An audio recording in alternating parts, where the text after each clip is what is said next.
kifuatacho kisha ujibu maswali. Naona huyo jamaa amekwama hapo kwenu. Nyinyi mko na bahati, but we are here to advise you. Alienda kwenu siku 6.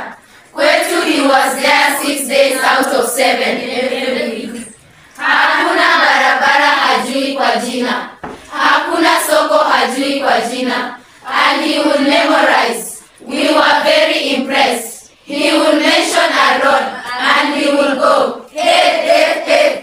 Ndiyo barabara itoke Mandera, ikuje Lamu, ikuje Gare, ikuje Elwa, ikuje Kobo, ikuje pale Kotulo, ikuje Tabat, ipitie hapa Wajia, iende Samatan, iteremke Mandogashi, ifike Isiolo,